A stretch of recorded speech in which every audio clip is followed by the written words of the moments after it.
saya belum memenuhi janji saya. Video ini saya dedikasikan untuk adik saya. Dia telah kehilangan anak yang telah dia kandung selama 9 bulan. Saya tidak bisa membayangkan gimana kalau itu menimpa saya pribadi.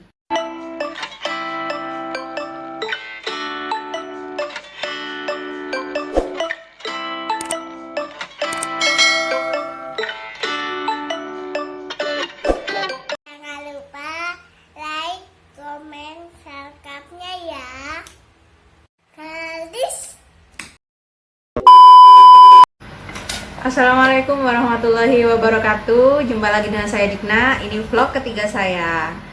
Di video ini saya belum memenuhi janji saya, dimana di video sebelumnya itu saya berjanji kalau akan menjelaskan gimana sih cara packing ASI kalau akan dibawa ke luar kota.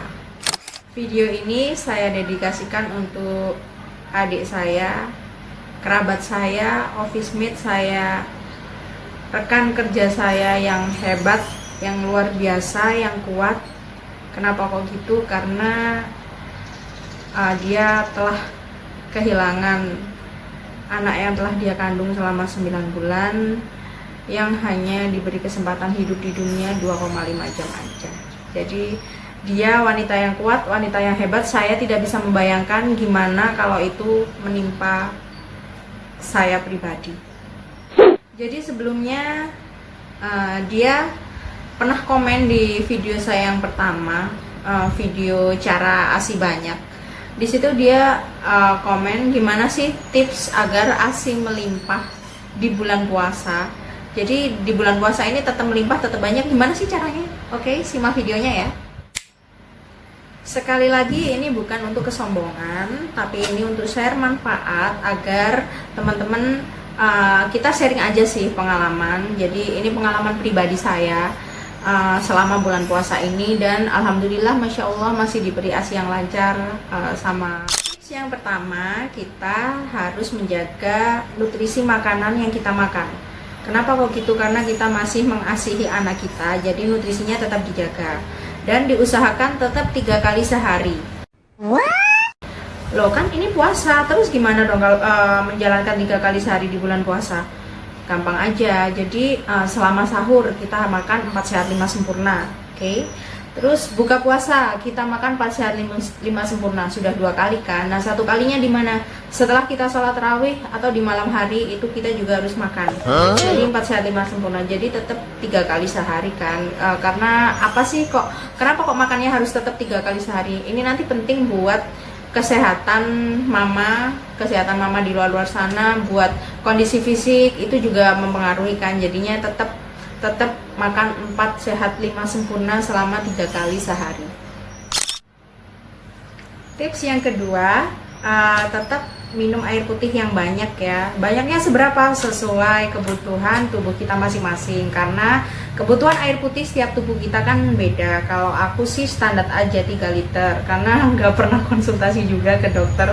Jadi seberapa sih air putih yang saya butuhkan itu saya nggak pernah konsultasi ke dokter.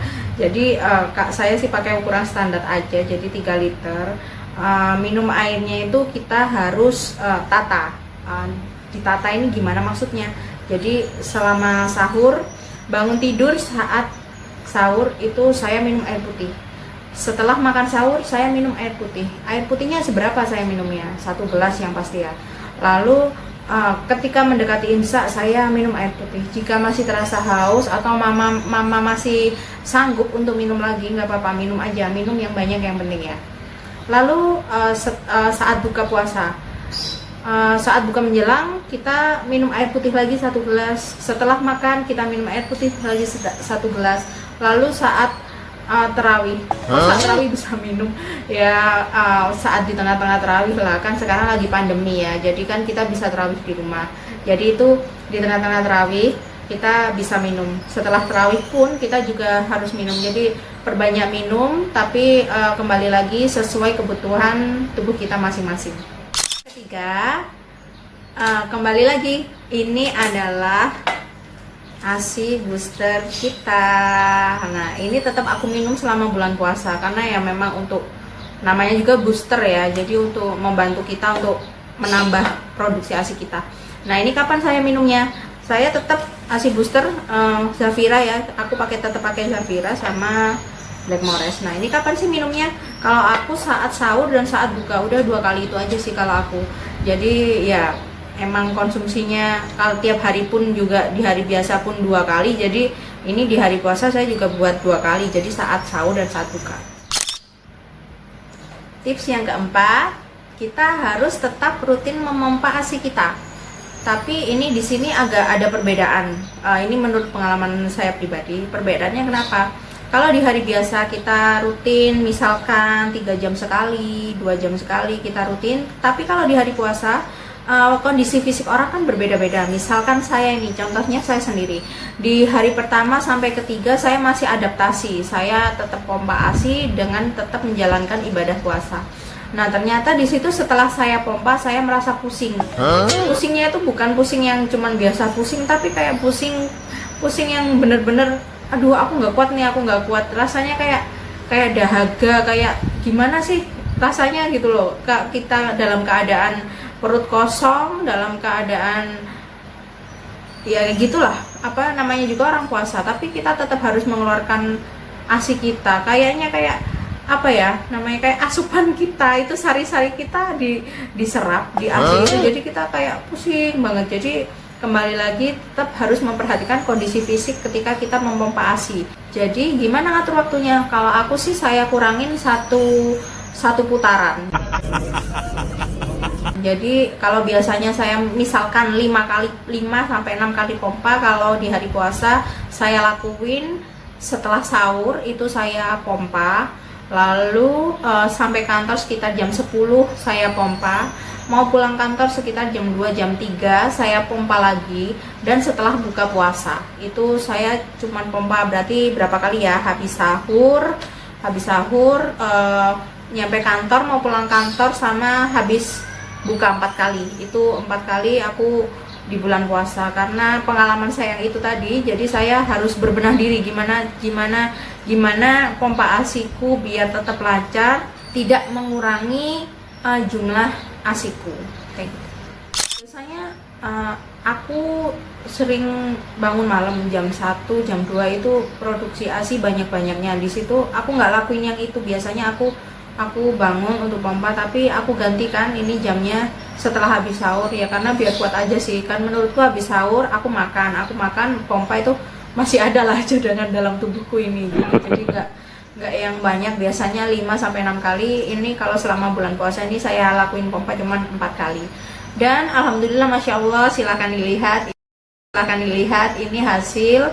Sekali lagi bukan pamer ya, ini hasil ASI saya selama bulan Ramadan. Jadi ini ada berapa sap nih? 1, 2, 3, ada 4. Harusnya sudah ada 4 sap lebih, tapi yang 1 sap kemarin sudah saya kirim ke Banyuwangi karena anak saya di sana, karena pandemi. Saya titipin ke neneknya. Jadi yang 1 sap udah saya bawa ke Banyuwangi. Jadi ini masih sisa 3 sap lebih ya. Ini masya Allah sekali, ini Allah ngasih ASI yang banyak dan masih tetap melimpah di bulan puasa. Di tips yang kelima, ini adalah tips terakhir, tips kunci. Seperti yang kemarin, kita tetap harus bahagia, jangan stres, jangan pernah mikir ASI kita sedikit. No, karena itu nggak boleh.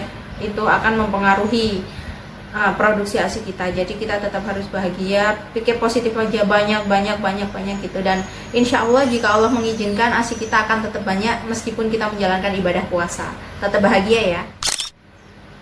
Itulah 5 tips dari saya agar ASI kita tetap melimpah di bulan puasa. Dan jangan lupa mama-mama, kalau video ini bermanfaat, share ke teman-teman kalian. Lalu like, komen jika masih ada pertanyaan seputar ASI, dan jangan lupa subscribe. Assalamualaikum warahmatullahi wabarakatuh. Dan terima kasih kepada Belinda Septivia Putri yang telah memberikan ide apalagi yang harus saya buat. Ternyata masih ada ide dan pertanyaan dari dia tentang tips ASI melimpah di bulan Ramadan ketika menjalankan puasa. video ini buat kamu dan kamu wanita hebat dan kuat. Terima kasih.